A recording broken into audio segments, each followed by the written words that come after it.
We're headed into February of 2023. Do you feel supported?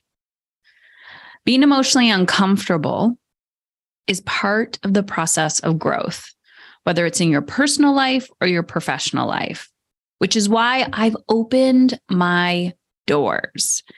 We are now accepting applications for what I want to call a coaching open house. Head on over to Heather Chauvin, CHAUVIN.com/join. All you have to do is click, fill out a few questions, and we will be in touch. We're actually going to give you access to the inside of what my coaching experience is like, even before you decide to commit. I'm all about quality over quantity. And sometimes we don't know what we actually need, especially when I teach about this messy middle of how to recreate your identity, your actions in alignment with how you want to feel. So if you've been listening to this podcast or you've read my book or you've been leaning in, now is the time to jump on board if you are interested in coaching with me or in my community in 2023. HeatherChauvin.com/join. All right. So we're also going to be diving into today's episode. This is actually a clip from a class that I taught, and this is all about identity-based vision planning. Oftentimes people put out goals. They just throw them out there or they write them down in a book. And then they hope and pray that the actions that they're taking are going to get them to where they want to go. The more and more research that I do on what actually creates lasting transformation for people, whether it's in their parenting or their careers or their wealth, their money management, or their health in general, or any relationship, could be marriage, is the identity shift. So if you don't identify as a person who takes the type of action required in order to achieve the desired outcome, you will never actually feel the way you want to feel. I know that sounds really complicated, but it's not. So in today's episode, you're going to hear me talk about kind of 4 steps. And you may want to listen to today's episode multiple times. So let's dive in. And again, if you are curious about coaching with me in any capacity, whether it's personal, and that could be marriage, that could be health, that could be alignment, ETM, whatever that is, energetic time management, or you're also looking to work with me in a business capacity, I really encourage you to head on over and register for the open house, HeatherChauvin.com/join. Not only are we going to reach out and let you know which call you can join, but you can also book a call with somebody on my team, and we're going to gift you my 10-minute habit workshop. That shows you how to break down the actions that are required to reverse engineer how you want to feel. Let's dive into today's episode. All right. So welcome, everyone. Here we are in January of a new year. We're towards the end of the month. I don't believe the new year starts on January 1st. I think the calendar, everyone thinks it does, but energetically, I don't know about everyone here, the new year doesn't really start until it feels like February, right? Like you're rolling in, you're trying to clean things up. January sometimes feels like an organization time. Your mind is shifting into okay, what is that newness, right? And it takes time to integrate. It takes time to ease into that. And I think the patience game is there. But sometimes our ego loves to beat us up on January 2nd when just magical fairy dust has not changed everything. So yes. And then of course, Christine's like Lunar New Year was Sunday. There's different cultural New Years. So it's like, let's just take the freaking pressure off. Number 1, take the pressure off. Number 2, we're going to talk about desires and what's inside of you and allowing that to come up and out. So the title or the theme of this call is Your Next Level Year. I am not going to be a motivational speaker and stand up here and get you all rah and excited to be like, yeah, new year, blah, blah, blah. I think that's something that you have to do for yourself. And that's a lot of pressure on one person to motivate people. I think it's really being radically honest with ourselves of where do we need to focus our energy and attention in order to become the types of people that we desire to be, both personally and professionally. So there is some radical responsibility. There is some contrast of what we no longer want to experience. There are lessons that we need to learn that sometimes keep coming around. And you're like, for fuck's sakes, why do I need to learn this again and again? But I've heard people say this before, where I desire to do that thing, but I know that's not where I need to be right now. That is not the season I am in. I am in this consistency game. And I've noticed this in my own growth as well. There's an expansive year, and then there's a consistency year. So inside our community, we call that phase 1 and 2. Phase 1 is you come in, you're overwhelmed. And I don't mean here, I mean with anything in life. You're learning all this new information. You're starting to integrate it. You're like, what the fuck? Blah, blah, blah. Oh my God, I did this thing. I've taken the leap. And then the second year, your brain has like recalibrated a little bit. And now it's just about being consistent and refining and mastering. So I want you to pay attention to that. Are you headed into a season that's phase 1 of I need to step up and learn new things and do new things and explore? I need to jump off the cliff. I need to make those decisions. Or do I just need to soar through the sky and be mindful and focus and kind of pay attention? So just because an opportunity comes to you and it's a desire that you have, put it through the filter of what season am I in? And if you're like, I don't fucking know, how do you figure that out? I don't know. Sometimes you just got to throw noodles at the wall and you figure it out. But I want you to pay attention to what was your last year like? Was your last year a year where you were just like being consistent? You were kind of comfortable. You avoided things. You were just like checking things off and you were feeling that next level coming. Then you're probably headed into a phase 1 year, right? Newness, lots of jumping. Okay. Lots of throwing noodles at the wall, lots of pivoting. That was me last year. This year, if I'm not mindful, I could do that again. I don't want to do that. It's doing less better for me in phase 2. And you may have heard me talk about this if you're listening to the podcast. I'm like, it's not that I want to do less. It's that I want to do less better. Take what worked in phase 1 and refine it and be consistent. Do less better. Okay. Both personally and professionally. I think for everyone, it's really getting clear on, do I need to take uncomfortable action and learn new skills this year? Or do I actually need to be consistent with the tools I have in my toolbox and just keep refining? And so for most of you who are here, who have been in this experience for a while, you may be in that consistency role where you're like, okay, the overwhelm has stopped and now I just need to refine and get the thing I want. And then some of you, you've been around for a while that you actually need to be in a phase 1 where you're scaring yourself a little bit, right? So you're like, the new challenge is coming. And I think that's intuitive. So just decide that for yourself. All right.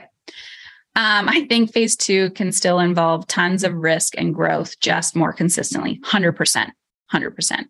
And define them on your own terms. I'm just trying to give you a visual to reflect, but I'm no fucking guru. So just figure shit out as you go. That's my mantra. It's like, I don't know. I'm just figuring shit out as I go too. So all I know is that I see sometimes this tendency, and I'm sure some of you maybe head nods where you're like, okay, cool. What's next? And I'm like, master that shit.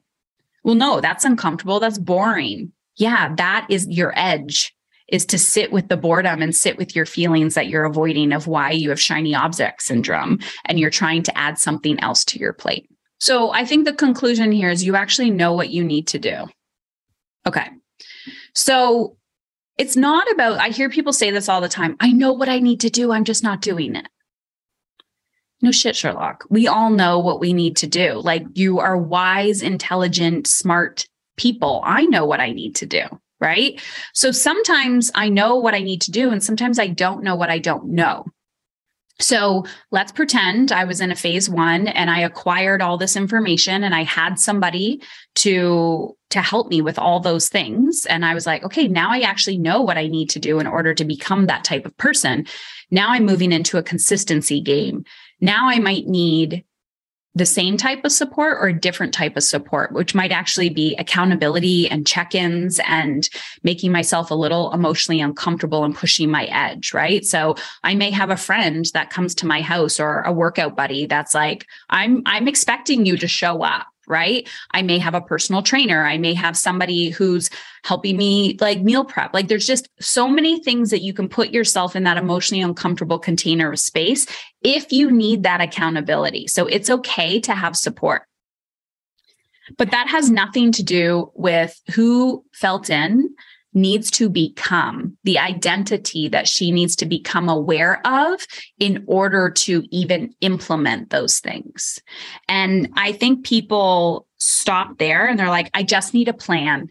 I just need a strategy. But it's really about the embodiment of actually facing those things. Like, the plan and the strategy are easy.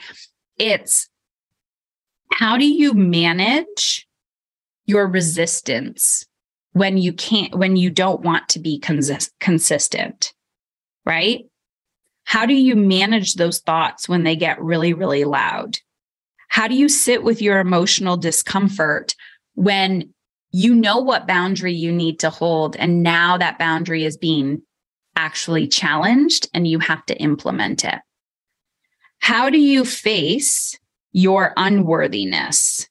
Meaning, how do you sit with that story that you're telling yourself of, I am not worthy of having this space for myself, or I feel guilty? Now, a quick word about today's sponsor, AG1. My friend texted me the other day and asked, Heather, which multivitamin do you take? And I don't consider myself a healthcare practitioner, nor do I take random supplements that people tell me to take. But in general, I think the question is really coming from a place of the fact that we all want to develop tiny, healthy habits without the overwhelm or expensive monthly fees. And that's why I personally take AG1. AG1 has over 7,000 5-star reviews, and some of the people that I personally look up to in the nutritional science space highly recommend it. I also love the travel packs that AG1 makes, as it's super easy to bring on the road and get through security at the airport.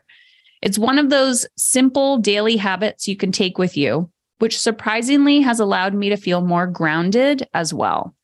And I love the mental clarity and alertness that comes from taking it consistently. Athletic Greens uses the best of the best and also has third-party testing. To make it easy, Athletic Greens is going to give you a free 1-year supply of immune-supporting vitamin D and 5 free travel packs with your first purchase. All you have to do is visit athleticgreens.com/EU for emotionally uncomfortable. Again, that's athletic, ATHLETIC greens.com/EU to take ownership over your health and pick up the ultimate daily nutritional insurance. Back to the podcast. Last year, 2023, 22, don't even know what year it was last year, was my phase 1, a phase 1 new level, new devil parenting relationship with my teenager. Okay. So that was phase 1, learned lots of different things, whatever. So going through this process, how did I want to feel in that relationship? I wanted to feel connected. I always want to feel connected to my children, even though I wish they listened to me and did all these other things. I want always to feel connection in my relationships. Okay. What are the types of habits that I needed to develop in order to become the type of person that had a connected relationship with my teenager? Okay. Wouldn't it be nice if, parenting my teen was easy? What is the feeling I'm after? Ease and connection. Cool. What is the habit that I need to the habit I need to implement, but also the embodiment of the identity? So the habit is when he triggers me emotionally, I need to sit with my feeling instead of projecting or rescuing.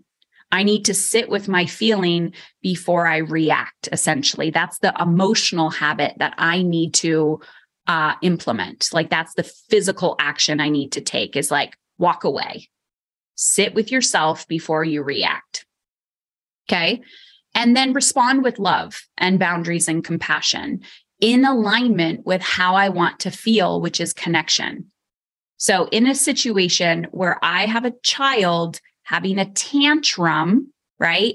Yelling at me, angry, flipping their lid. Okay, this isn't connection, right? Wouldn't it be nice if my child stopped yelling at me? Great.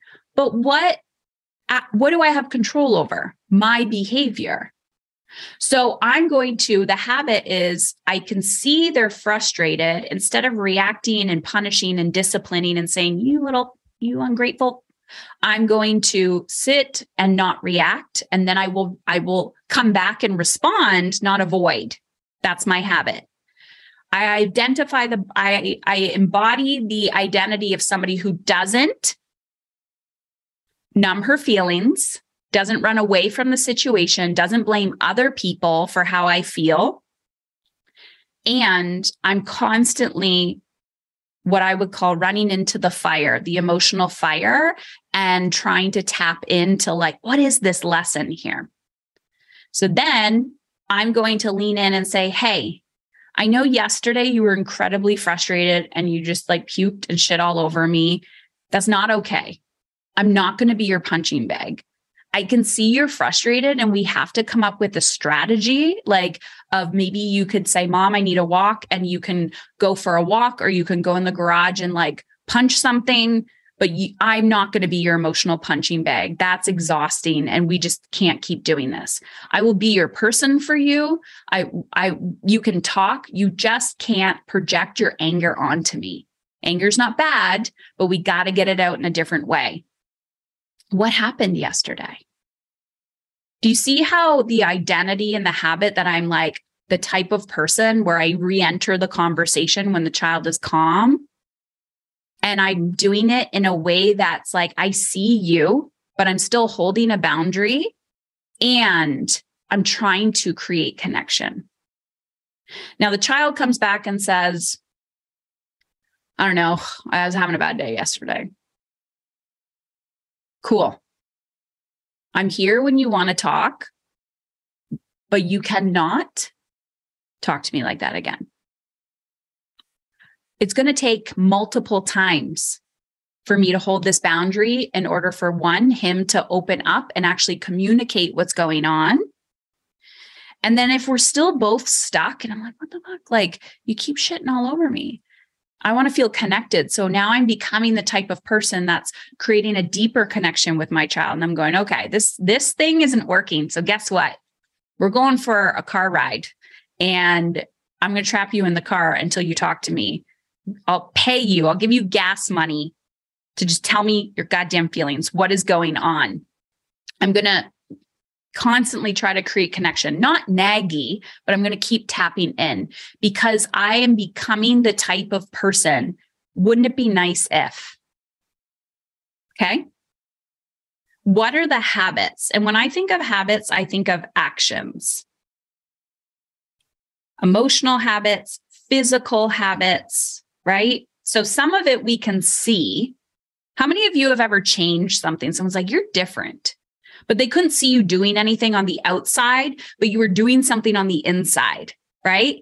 So you're like outwardly, they're like, I'm noticing like you're spending more time outside. Like that's an outward habit. People can see that. Or you stop drinking, or you're like not binging on chips at night or something like that's mine. Not binging on chips at night or something. But internally, there's a habit going on that people can't see. Right? Okay. So habits can be external or internal. And then step 4, you're going to think about, who do I need to become in order to attract that thing? The reason why we're doing this in steps is because I think traditionally we are taught that let's do number 1. Wouldn't it be nice if I made $1 million? Wouldn't it be nice if my kids listened to me? Wouldn't it be nice if I weighed 130, whatever? And you do the goal and then you just stop there. Or they're like, take action. And then you become a hustler and you burn out. So let's talk about a service that you have received, right? So it could be your hair, it could be anything. It could be a massage, energy work, like any service. It could be buying a car, getting your car fixed, therapy, taking your dog to the groomers. It could be anything. It could be your accountant, your bookkeeper. It could be anything. You are looking for, yes, you're looking for someone who's showing up as a professional, but you're also looking for an energy. You're looking for how they make you feel, right? You want somebody to embody something, like to feel held, right? And so I wrote a little post on my private, my personal Facebook page. And I said, I'm looking for a local body worker that can take the physical and the spiritual and blend it together. I know they're out there, right? And it was like, well, what am I seeking? Right? So if I wrote down, wouldn't it be nice if I had weekly body work? That's not a weekly massage. I am not looking for a weekly massage therapist. I'm looking for somebody who may have the credential of being a registered massage therapist, but they blend both. And I'm walking into an experience. It's an energy that I'm walking into. It's the lighting. It's the smells. It's the energy of like how they show up as a practitioner. So someone reached out to me and said, I was very intrigued by that message, but I haven't been marketing myself that way. And I said, well, this is the energy and the embodiment of the experience that I'm looking for. If you can create it, you are that person for me. So understanding that this person didn't need more qualifications because they went there. They're like, well, I was actually wanting to learn about this and this and this. And I said, you're hiding behind qualifications, which indicates a lack of confidence. I'm actually seeking somebody who's embodying confidence. So the skill that you have to acquire, the habit you have to develop is learning to embody confidence, not another certification. So I will pay for confidence. I'm not paying for like another certification on your wall. I'm paying for an energy. And to clarify, it wasn't that this person lacked confidence. It's just where our brain goes to. And when you're like, well, how do you embody confidence? It's a habit. You have to develop it of like, can I hold this person? You have to trust that. Like, I don't know the answer for you. I'm going to get your feedback after this experience, but I'm going to become the type of person that asks you what you want. I'm going to create what you want. I'm going to get your feedback, and I'm going to ground myself before I go into that experience with you. And I'm going to keep trying to like just be 1 degree better every single time. I'm like, I will buy that. But I will not buy someone who's like, was that good enough? Like, do you want me to do this? I was like, fuck no, I want to be held. So pay attention to the energy of the identity rather than the lack of like the qualifications or I don't know how. Many times I'm having conversations with you ladies in Voxer, and you'll be like, oh, I can't do this, or I don't have time for that, or I don't know how to do that. And sometimes I come back at you, and sometimes I'm just like, cool, how long do you want to hang on to that story? because that is the actual block of what's stopping you. You're not stepping up and into the energy and embodying that identity of like, oh, I'm telling myself I don't have time, but I'm going to create the time anyways and ground myself. And I'm going to take that action when I'm emotionally uncomfortable anyways. And I'm just going to keep trying. I'm going to do both. I'm going to feel what's actually real, might be fear, might be uncertainty. And I'm going to take a moment, take some deep breaths, embody, do my ETM, whatever the hell it is. And then I'm going to step up and do the thing anyways. Okay. Last thing I'll say, and then I'll wrap it up, is like, we have the people who've numbed and they don't feel and they just do, and they're labeled culturally as powerhouses or like the doers, and they make quote unquote shit happen. Right. And then the opposite people are, they still make shit happen. It's not that you don't do, but you're feeling a lot and you're like overthinking and you're in your head and a lot, and you're in your feelings a lot. Both people need, like, essentially it's the opposite. So I want you to see yourself in other people, and that the balance is the middle, where it's like, okay, I need to feel, but sometimes I need to, like, if I'm an overfeeler, I need to have boundaries with my feelings, and I need to transition into doing mode and just get shit done. If that's all I do and that's my comfort zone, I need to have boundaries with my doing, and I need to lead into feeling.